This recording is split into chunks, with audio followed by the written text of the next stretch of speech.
In 1932, Benjamin Davis Jr. arrived at West Point and became invisible. Not literally. He was 6 feet tall, broad-shouldered, the son of the highest-ranking black officer in the United States Army.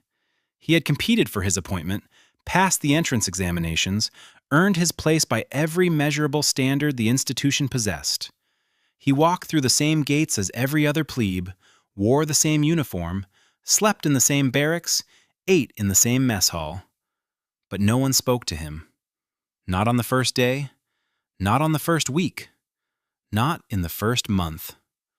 His classmates had decided, collectively and without apparent coordination, that Benjamin Davis would be silenced into resignation through the practice known as the silence, a total, deliberate, unbroken refusal to acknowledge his existence. No conversation, no eye contact sustained long enough to constitute recognition. No small cruelties that could be reported. Just absence, sustained across 4 years, applied with the patience of an institution that believed it was defending something important. They were defending the idea that certain things were natural and others were not. That the hierarchy of American life in 1932 reflected something true about human capability rather than something constructed about human convenience. That a black man at West Point was a problem to be solved rather than a student to be educated. Davis solved the problem for them by refusing to leave. He studied alone, he ate alone, he walked to class alone and sat alone and returned alone to a room where his roommate had requested a transfer and been granted one. He graduated in 1936, 47th in a class of 276. Not the top of his class, not the bottom. Solidly, stubbornly, unmistakably in the middle. Which was its own kind of answer to 4 years of organized silence. His graduation should have mattered. It did not, particularly. The United States Army of 1936 had a formal position on the question of black officers and combat aviation, and that position was documented in the kind of careful, bureaucratic language that transforms prejudice into policy, without ever using the words that would make the prejudice visible. The position, assembled from various studies and reports conducted during and after the First World War, held that black soldiers were suited for labor and support functions, that they lacked the initiative required for command, that they performed adequately under close supervision but deteriorated under stress, that aviation, which required split-second judgment and the highest levels of individual initiative, was particularly unsuited to their capabilities. These conclusions had been reached by white officers studying black soldiers in conditions specifically designed to limit black soldiers. The circularity of this reasoning was not noted in the reports. What was noted, repeatedly and with the confidence of men who had confused their assumptions with evidence, was that the data supported the policy. The policy supported the data. The institution rested comfortably on both.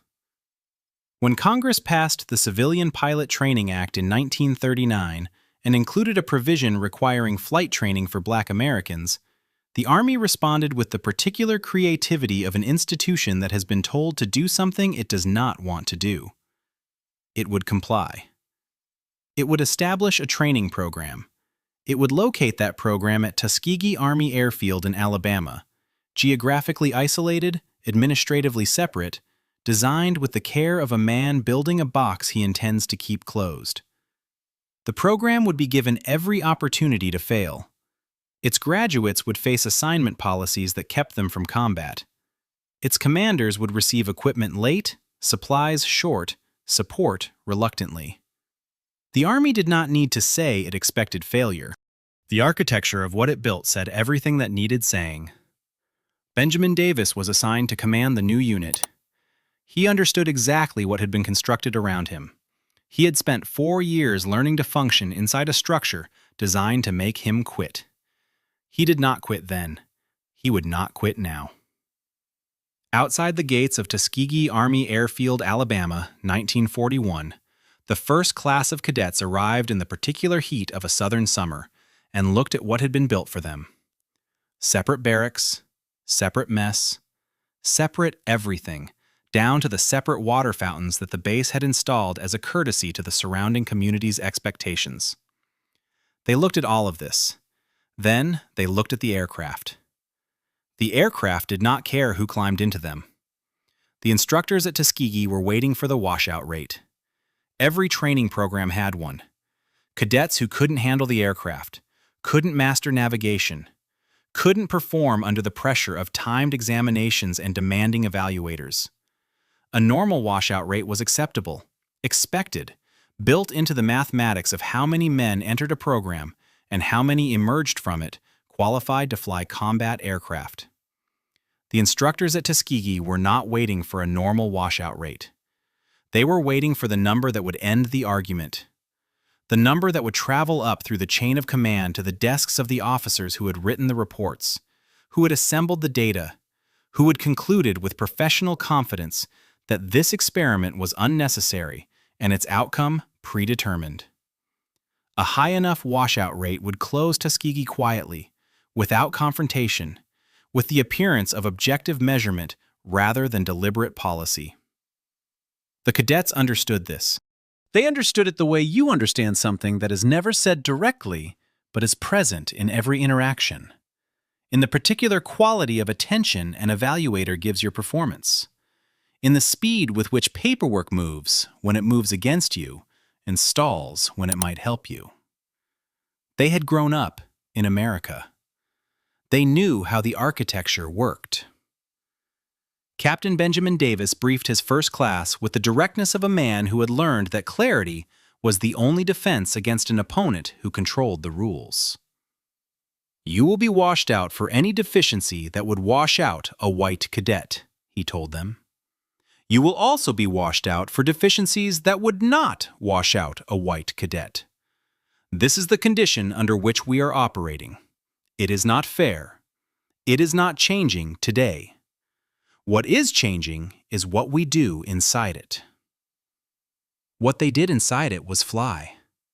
They flew in the Alabama heat, when the thermals made the air unstable and the controls felt uncertain. They flew in conditions that other programs would have grounded for. They studied at night when the day's flying was finished, navigation charts spread across bunks, instrument procedures memorized until they could be recalled under any level of stress. They helped each other in ways that individual competition discouraged in other programs, because they understood that their individual performance was being read as collective evidence. If one man washed out for a reason that could be attributed to race rather than ability, it damaged every man behind him. If one man excelled, it created a data point that was harder to dismiss than a policy position. They were not flying for themselves. They were flying for the argument. The washout rate did not end the program. This was not what the waiting instructors had anticipated, and their response to the unexpected outcome revealed something about the nature of the institution they served. The goalposts moved. Graduation from Tuskegee did not mean assignment to combat. Assignment to combat did not mean assignment to the missions where performance could be observed and evaluated against white units flying identical aircraft in identical conditions. The Army found administrative reasons to keep the 99th Pursuit Squadron, the first operational unit produced by Tuskegee, in secondary theaters, flying secondary missions against secondary targets. Colonel William Momeyer, commanding officer of the 33rd Fighter Group, to which the 99th was briefly attached, submitted a report in the summer of 1943 recommending that black units be permanently removed from combat aviation. His report cited performance deficiencies. It cited instances of men breaking off engagements. It cited the opinion of experienced white officers that the experiment had produced the expected result. The report reached the Advisory Committee on Negro Troop Policies in Washington. It was taken seriously. Recommendations were drafted. The program that the Army had built to fail was now failing in the precise manner the Army had predicted, and the prediction was being used to justify ending what it had predicted. There was one problem. The statistics did not support the report. A review conducted by the committee on the same engagement that Meyer had cited as evidence of failure showed that the 99th's performance was statistically indistinguishable from white units in comparable engagements. The loss rates were similar. The mission completion rates were similar. The aerial victory claims were similar. Meyer had taken a normal combat engagement in which men under fire make decisions that sometimes work and sometimes do not, and had read it through a lens that found what it was looking for. The review was not publicized. The program continued. Davis was given command of the newly formed 332nd Fighter Group, a larger unit that consolidated the growing number of Tuskegee graduates into a single formation.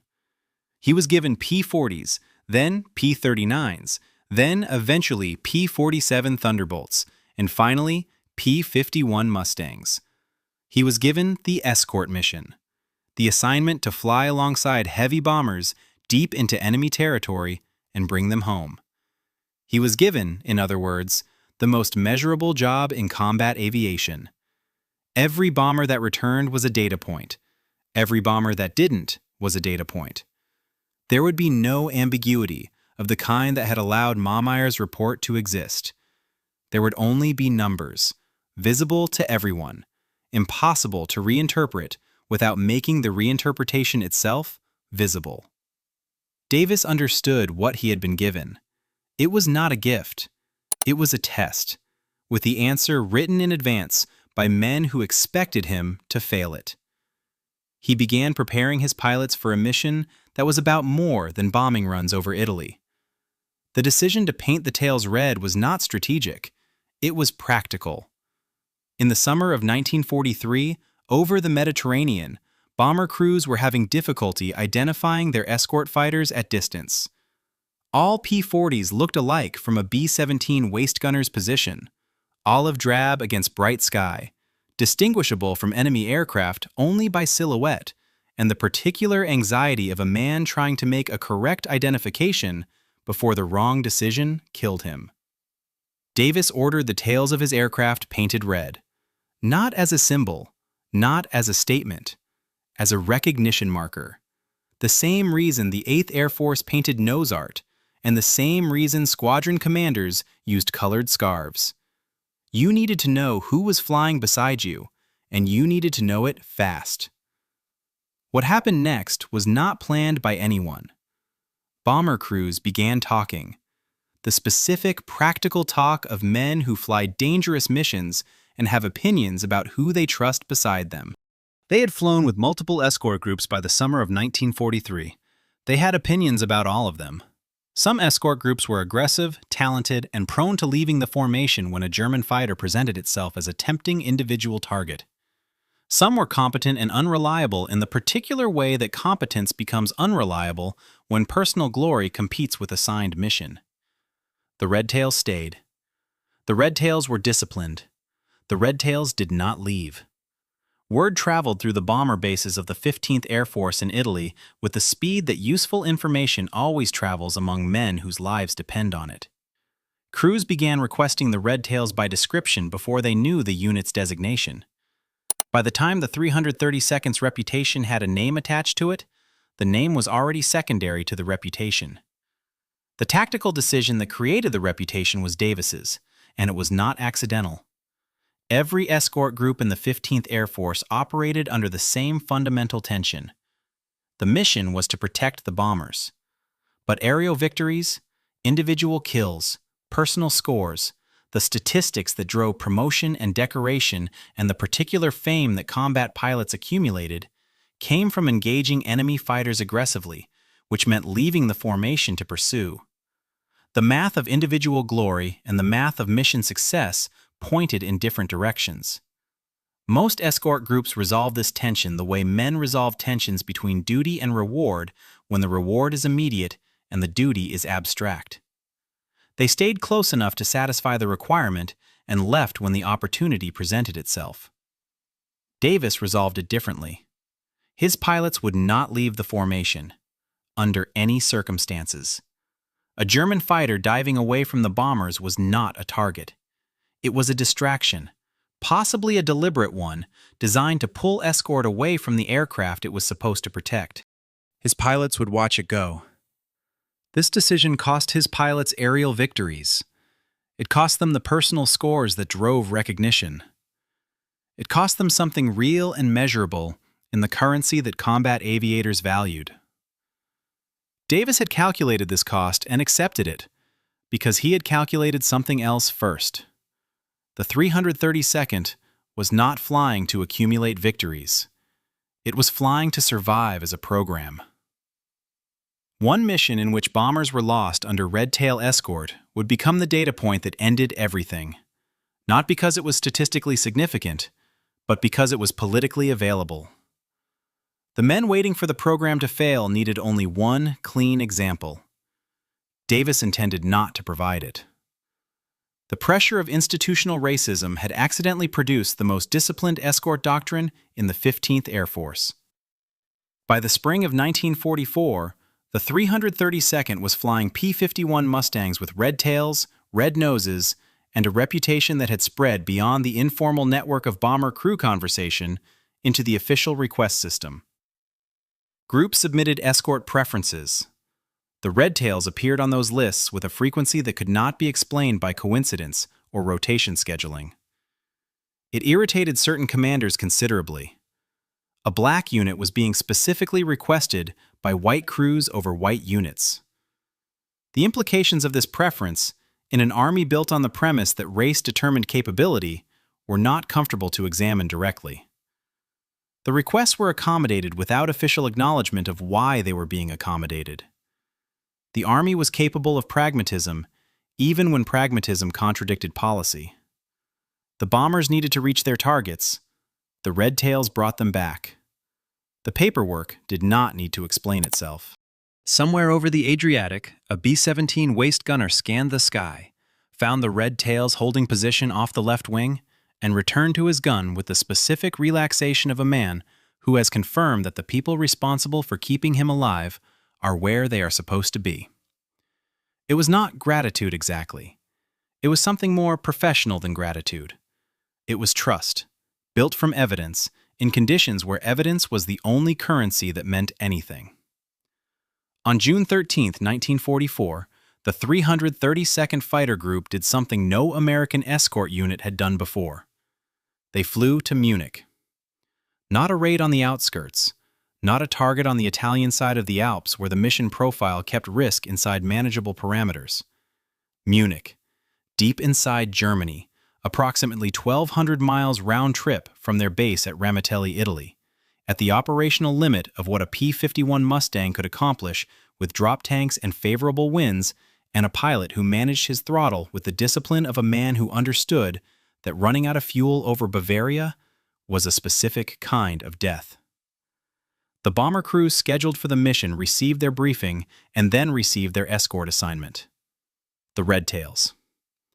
There was a particular quality to the silence that followed this information. Not relief exactly, but the absence of the particular anxiety that accompanied other assignments. Men who were going to Munich wanted certain things beside them. They wanted pilots who would still be there when the Luftwaffe found them, which it would, because Munich was close enough to multiple fighter bases that the Germans could afford to be generous with their interceptions. The Luftwaffe found them over the target. What followed was the kind of engagement that separates doctrine from instinct. German fighters attacked from multiple angles simultaneously, a tactic designed to force escort pilots to choose between defending the formation and defending each other. The correct response was to stay with the bombers. The instinctive response, for a pilot watching a friend's aircraft take hits, was to go after the attacker. Davis's pilots stayed with the bombers. 3 German fighters were destroyed in the engagement. Every bomber that reached Munich returned to Ramitelli. The mission was recorded in the operational logs with the economy of military documentation. Target reached, bombs delivered, escort maintained, losses within acceptable parameters. What the logs did not record was what the bomber crews said to each other that evening. Lieutenant Colonel Lee Archer flew 69 combat missions with the 332nd and was credited with 4 aerial victories, one short of the 5 that constituted ace status by official definition. The question of whether a 5th kill was wrongly denied him on a bureaucratic technicality was debated by historians for decades after the war. The debate itself revealed something about how the institution processed the achievements of men it had not expected to achieve anything. Archer had grown up in Harlem. He had wanted to fly since childhood, had been told with the particular kindness that adults use to discourage children from ambitions considered inappropriate that flying was not a realistic goal for a boy like him. He had pursued it anyway, through the civilian pilot training program, through the Tuskegee selection process, through the training that had been designed in part to find reasons to exclude him. Over Italy and Germany and the Adriatic, he flew with a precision that his logbooks documented and his superiors assessed with the careful neutrality of men who had not expected to be assessing it at all. He was good. The evidence said so. The evidence was difficult to argue with when it arrived, in the form of German aircraft falling from the sky and American bombers returning to base. He came home to Harlem after the war and could not get a job as a commercial pilot. The airlines did not hire black pilots. This was not policy exactly, it was practice, which is more durable than policy because it requires no document to repeal. The German pilots who encountered the Red Tails developed opinions about them that surfaced in post-war interrogations and memoirs with a consistency that suggested genuine professional assessment rather than retrospective courtesy. They were harder to draw off than other escort groups. This was the primary observation, repeated across multiple accounts with variations in phrasing but consistency in meaning. A standard tactic for Luftwaffe interceptors was to send a small group of fighters against the escort while the main force prepared to hit the bombers. The escort group chased the small group, the main force hit the bombers. It worked reliably against most units because it exploited the tension between personal aggression and assigned mission that Davis had identified and resolved. Against the Red Tails, it did not work. The small group attacked. The Red Tails watched them. The main force arrived to find escorts still in position. The geometry of the attack collapsed. German pilots learned to treat the Red Tails as a different tactical problem than other escort groups. This adaptation, the fact that it was necessary, was its own form of acknowledgement. You do not develop specific tactics for opponents you do not respect. The acknowledgement never made it into official German records. It existed in the conversations of men who had flown against them and survived, passed informally through the networks that combat pilots maintain across the artificial boundaries of sides and wars and decades. It was not admiration. It was the specific professional recognition that one skilled opponent extends to another when the evidence makes denial impossible. The Red Tails had earned it in the only currency that mattered, at altitude over defended targets. They had shown up. They had stayed. They had brought the bombers home. On July 7, 1944, the 332nd Fighter Group encountered something that did not exist. The briefing officer had described the mission in standard terms: oil refineries outside Vienna, heavy bomber escort, expected fighter opposition from Luftwaffe units based in Austria and southern Germany, standard threat assessment, standard route planning, standard everything except the distance, which was not standard at all, but had become routine for the Red Tails, in the way that impossible things become routine when you do them repeatedly and survive. What the briefing officer had not described, because no one had encountered it yet in combat over Italy, was the aircraft that appeared off the left wing of the formation, approximately 40 miles outside Vienna, and did not behave like any aircraft the escort pilots had seen before. It had no propeller. Captain Joseph Ellsbury saw it first. He had flown 30 missions by July of 1944 and had developed the particular visual acuity of a man who has survived long enough to understand that what you see in the first second determines whether you have a second second. What he saw made no immediate sense. The aircraft was faster than anything he had encountered. It was not decelerating into an attack profile. It was accelerating through the formation at a speed that made the P-51s around it feel stationary. It was a Messerschmitt 262, the world's first operational jet fighter, and the Luftwaffe had sent them against the bombers over Vienna. The Me-262 had been flying combat missions since the spring of 1944, but its deployment had been limited and its tactical doctrine was still being developed by German commanders who were learning, as everyone learns new technology, by doing things wrong first and surviving the education. The standard attack profile for the 262 was a high-speed pass through the bomber formation, firing during the brief window when the geometry aligned, then climbing away before Escort could respond. The jet's speed advantage made it nearly immune to conventional interception. A P-51 pilot who saw a 262 coming had approximately the time it takes to recognize the shape before the shape was gone. What the German pilots flying 262s over Vienna on July 7th had not fully accounted for was the specific tactical discipline of the escort they were attacking. Most escort groups, encountering an aircraft moving at speeds that made interception seem impossible, would react with the instinctive aggression of fighter pilots, turn toward the threat, pursue, attempt the interception that geometry made unlikely. This reaction was understandable and tactically wrong. It pulled Escort away from the bombers at the moment the bombers were most vulnerable, and the 262 pilots knew it. Davis's pilots did not pursue. They tightened around the bombers and watched the geometry. The 262's vulnerability was its approach and departure. At attack speed, it was untouchable, but it had to slow to line up its approach, and it had to manage its energy during the attack itself. And in those transitional moments, the speed advantage narrowed enough that a P-51 pilot in the right position with enough altitude and enough patience could make the math work. Lieutenant William Holloway found the right position. He had been watching the attack patterns for several minutes, calculating angles that his instruments could not compute, but his experience could approximate, waiting for the moment when calculation became action. He found it. He fired. The 262 came apart over Austria. 2 more were destroyed in the same engagement by Lieutenants Roscoe Brown and Charles Brantley, who had independently arrived at similar conclusions about similar geometries on different parts of the same sky. 3 jet aircraft destroyed in a single mission by a unit that was not supposed to be capable of flying combat. The after-action report traveled up through the 15th Air Force command structure with the particular speed that genuinely surprising information travels when the people receiving it are not sure what to do with it.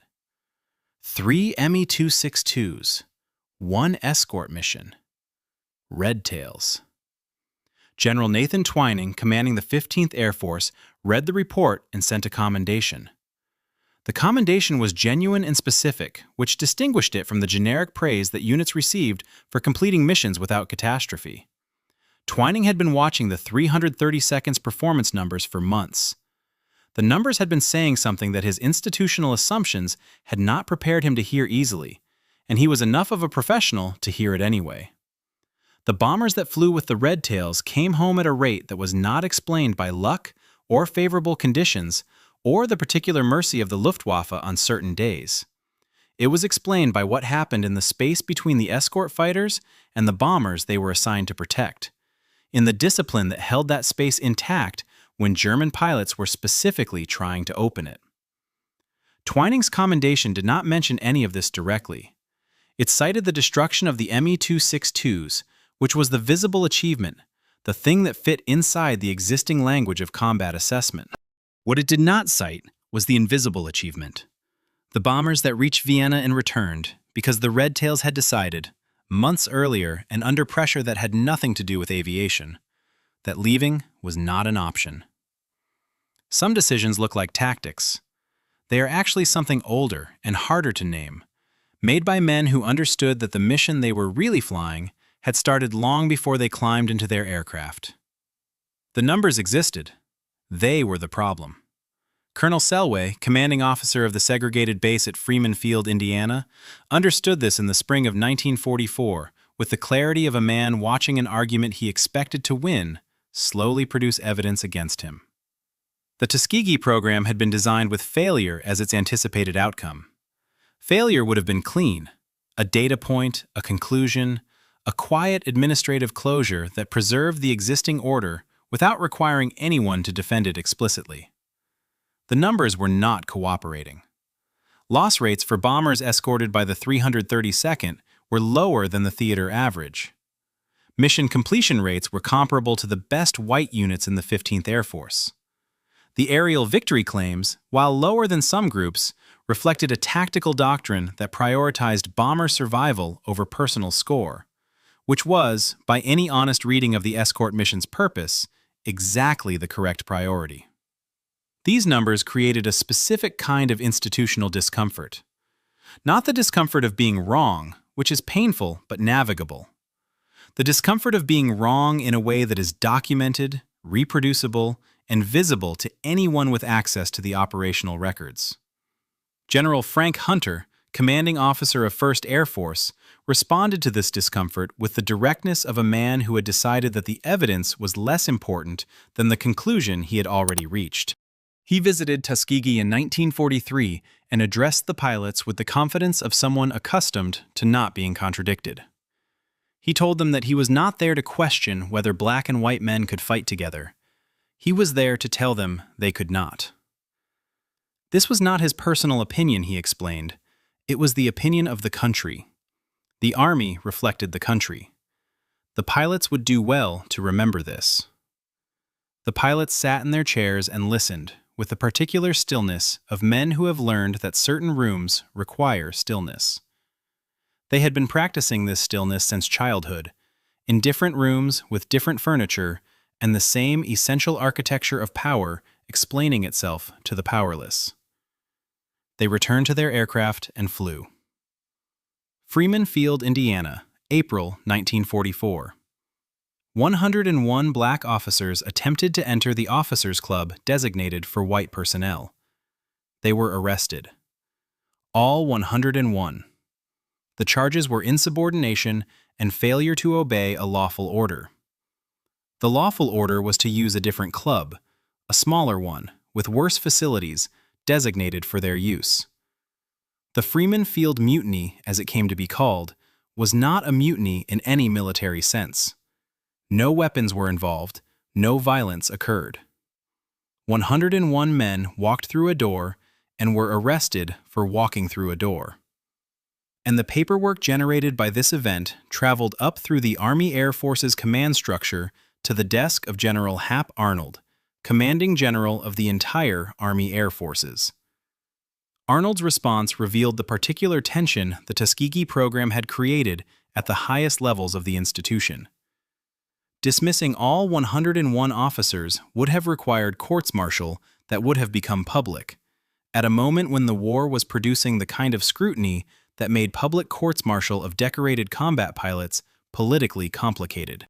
Sustaining the arrests would have meant defending a policy that was becoming harder to defend as the operational record accumulated. The charges were quietly reduced. Most were dropped entirely. 3 officers were formally reprimanded. The Officers' Club policy was eventually revised. The Army did not announce that it had been wrong. It simply stopped being wrong in that particular way, without documentation, without acknowledgement, in the manner of institutions that change their behavior while maintaining that their behavior has not changed. Lieutenant Colonel Davis watched all of this from Ramitelli, Italy, where his pilots were flying combat missions over some of the most heavily defended airspace in Europe.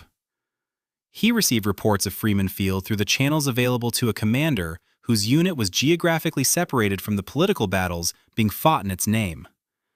He processed the information with the discipline he had been practicing since 1932. He did not speak publicly about Freeman Field. He spoke to his pilots about the mission scheduled for the following morning. This was not indifference. It was the specific focus of a man who understood that the argument he was making was being made in the air over Austria and Germany and the Adriatic, in the numbers that accumulated in operational logs, in the bombers that returned to base that would not have returned without the Red Tails holding position through everything the Luftwaffe could bring. The political battle was real. The legal battle was real. The battle being fought at Freeman Field by 101 men who walked through a door was real and necessary, and would matter in ways that extended far beyond the war. But Davis's battle was also real.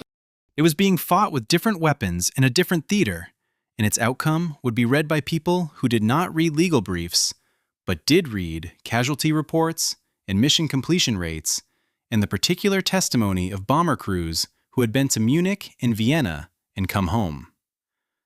He filed his after-action reports with the same care he had given every document since West Point. The numbers were in them. The numbers said what they said. He let them speak. The claim was simple. The 332nd Fighter Group never lost a bomber under its escort to enemy fighter attack. Never. Not one. This statement has been debated by historians for 80 years, with the particular intensity that attaches to claims that carry meaning beyond their factual content. Because the claim is not merely statistical. It is an argument about what black men could accomplish inside an institution that had spent decades constructing reasons why they could not accomplish it. The debate is real and worth understanding.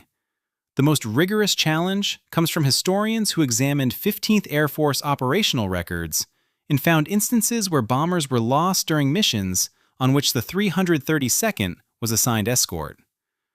The Red Tail's defenders respond that losses occurred outside the escort zone, to anti-aircraft fire rather than fighters, or during portions of the mission when the escort had necessarily separated. Both positions are documented, neither is fabricated. What is not debated is the bomber crew's preference. Official request records from the 15th Air Force show that bomber groups specifically asked for Red Tail escort at a rate that cannot be explained by random scheduling. Men who flew dangerous missions and survived developed opinions about what kept them alive, and those opinions were specific enough to generate paperwork. The paperwork exists. Colonel Clarence Jameson, who commanded the 332nd briefly before Davis returned from a Washington assignment, later described the preference system with the directness of a man who had seen it operate. Crews knew who they wanted beside them. They asked for the Red Tails. When they got them, something in the collective psychology of the formation changed. A measurable shift in the confidence with which men approached missions that the mathematics of survival suggested they might not return from. This was not sentiment. Combat crews were not sentimental about escort fighters. They were empirical, in the way that men become empirical when the dataset is their own survival. They had flown with multiple groups. They had formed conclusions. The conclusions pointed in one direction. The Army found this preference inconvenient for reasons that required no explanation to anyone familiar with 1944 America. A black unit being specifically requested over white units on the basis of demonstrated performance in an institution built on the premise that race determined capability, the implications assembled themselves without assistance. The requests were accommodated. The accommodation was not discussed officially. General Benjamin Davis, he received his General Star after the war, reflected on the performance record decades later with the economy of a man who had learned not to waste words on audiences that had already decided what they believed. The numbers were in the archives. Anyone who wanted to examine them could examine them. The archives did not care about the assumptions people brought to them. The numbers said what they said. They had always said what they said. The question was never whether the evidence existed. The question was, who was willing to read it? The German pilot's name was Hermann Gotz. He had flown Focke-Wulf 190s over Italy since 1943 and had survived long enough to develop the professional assessment of Allied escort groups that experience produces and youth prevents. He knew the Americans. He had fought them enough to categorize them. The aggressive ones, who left their formations. The cautious ones, who could be drawn off with a feint. The unpredictable ones, whose doctrine seemed to change between missions. The Red Tails were none of these. Gotz described them in a post-war interview with an American historian with the careful precision of a man giving testimony rather than opinion. They did not chase. They did not respond to provocation the way other groups responded. You could send 2 fighters directly at them, and they would watch you come and hold their position and make you fly through their guns rather than abandoning the bombers to pursue you on your terms. This was, Goetz said, fundamentally different from fighting other escort groups. With other groups, you were fighting pilots. With the Red Tails, you were fighting a decision that had been made before the mission started and would not be unmade by anything that happened during it. He did not know why they flew this way. He had theories: that their commander was unusually disciplined, that their training emphasized formation integrity over individual aggression. He did not know about Tuskegee or Davis, or the institutional pressure that had accidentally produced the most coherent escort doctrine in the theater.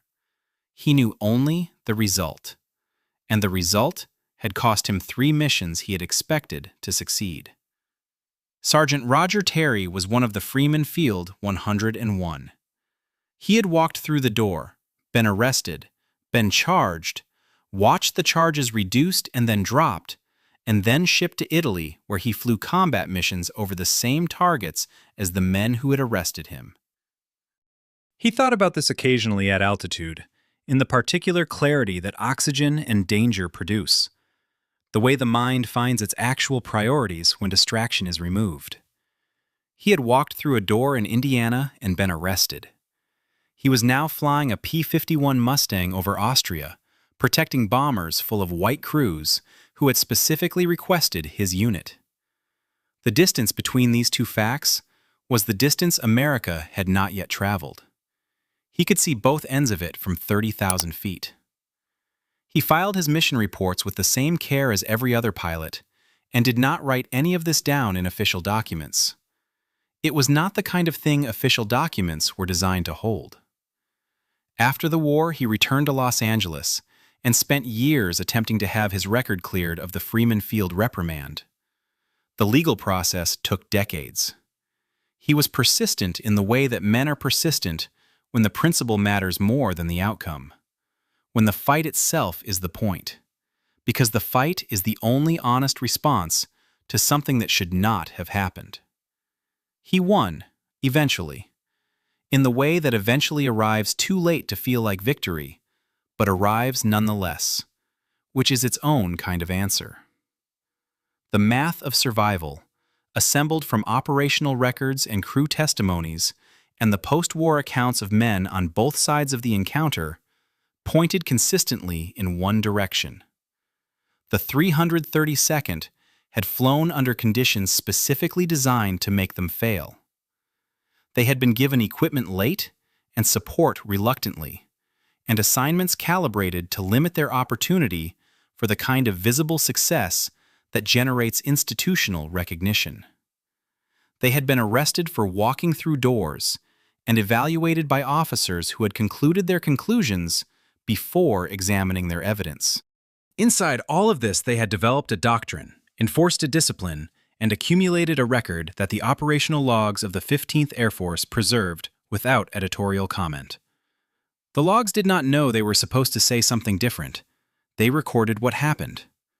What happened was that the bombers came home. The war ended in August of 1945, and Benjamin Davis came home to a country that had not changed. Not in the ways that mattered to a man driving through Alabama in a uniform decorated with the Distinguished Flying Cross. The roads were the same roads.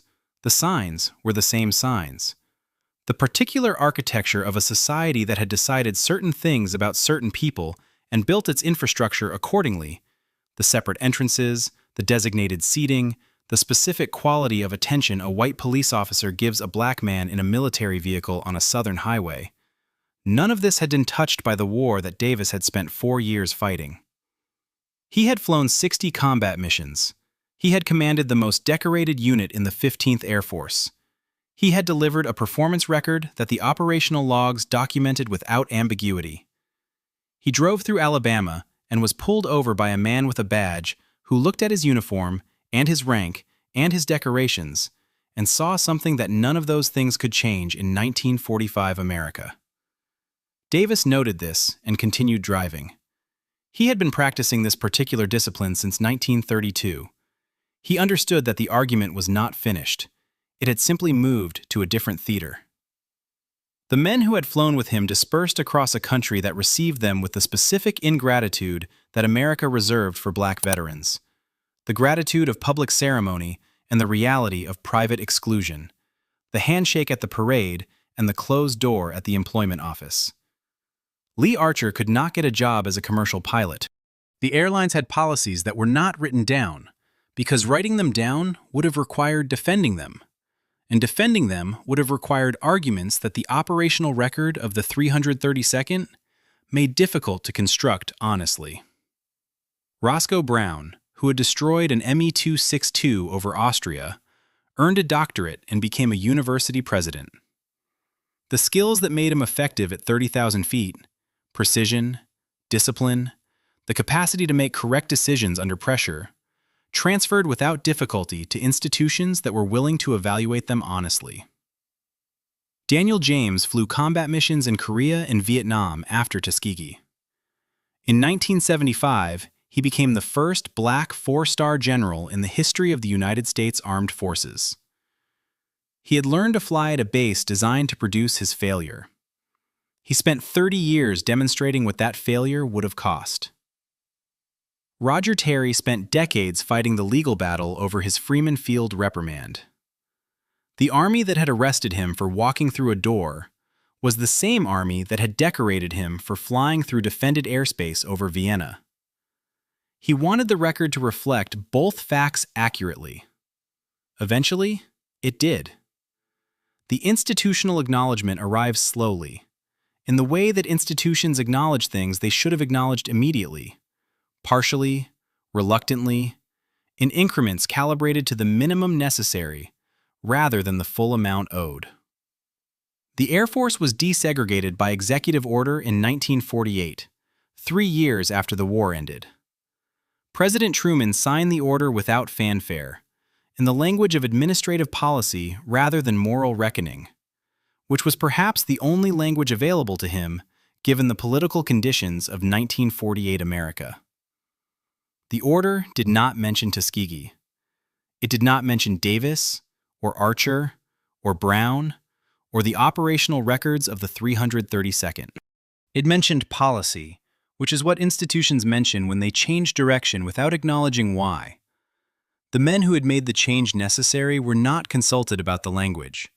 They read about it in the newspaper, in the same newspapers that had covered their combat record with the selective attention that 1944 American journalism applied to black achievement, present when the story was dramatic enough to overcome editorial hesitation, absent when presence would have required confronting what the story meant. Davis continued his career in the newly desegregated Air Force, rising through ranks that opened to him with a speed that suggested the institution understood, at some level below the threshold of official acknowledgement, what it owed him. He retired as a lieutenant general in 1970, after 30 years of service. He died in 2002, 5 years before Congress got around to giving him the gold medal. On March 29, 2007, the surviving pilots of the Tuskegee Airmen sat in the United States Capitol and received the Congressional Gold Medal. The average age in the room was 85. They had waited 62 years for this ceremony. Some had not waited long enough. Davis was gone. Archer was gone. Dozens of the men who had flown the missions that made the medal possible had died in the interval between the achievement and its recognition. The medal was accepted on their behalf by men who were old enough to remember what it had felt like to fly combat over Vienna and come home to Alabama and be pulled over on a road they had grown up on. President George W. Bush spoke at the ceremony. His words were genuine and the occasion was real, and none of it could recover the 62 years. The question that the Tuskegee story asks is not whether the pilots were exceptional. The operational record answers that without assistance. The question is what the record cost to produce and what the cost reveals about the institution that imposed it. Every achievement of the 332nd happened inside a structure specifically designed to prevent it. The training program was built to fail. The assignment policies were calibrated to limit visibility. The evaluation system was operated by men who had concluded their conclusions before examining their evidence. Freeman Field was a door, and 101 men walked through it and were arrested. And the arrest itself was the point, a demonstration that certain spaces remained closed regardless of what happened in the air above Austria. Inside all of this, the pilots flew. They flew with a discipline that the pressure of segregation had accidentally produced, a doctrine born not from tactical theory, but from the understanding that they could not afford the mistakes that other units were permitted to make and recover from. The margin for error that the institution withheld from them became, paradoxically, the source of the precision that made them exceptional. This is the uncomfortable truth at the center of the Tuskegee story. The achievement was real. The conditions that shaped it were wrong. Both things are true simultaneously, and neither cancels the other. Benjamin Davis had understood this since 1932. He had sat alone in a mess hall for 4 years and graduated 47th in his class and taken command of a program designed for failure and built it into something the operational logs of the 15th Air Force recorded without editorial comment. He did not speak often about what it had cost. The men of his generation had a particular economy with personal cost, shaped by the understanding that dwelling on it changed nothing, and the work in front of them required the energy that dwelling would consume. What he said, in the few interviews he gave in his later years, was simpler than the story deserved, and more honest than most stories managed to be. He said they had a job to do. They did it. The bombers came home. The record was in the archives. Anyone who wanted to know what happened could go look. He was right about all of this. The archives exist. The operational logs are there, preserved in the specific permanence of official documents that outlast the men who created them, and the institutions that tried to prevent them. The Red Tails flew 311 missions. They escorted 15,000 bomber sorties. They trained 994 pilots at a base built to produce their failure. The base is a National Historic Landmark now. You can visit it in Tuskegee, Alabama, on the same roads where Benjamin Davis was pulled over in his decorated uniform in 1945. The roads look different. Some things have changed. The archives have not changed. They say what they have always said, in the patient language of documents that do not require vindication because they contain it. 62 years late. But there.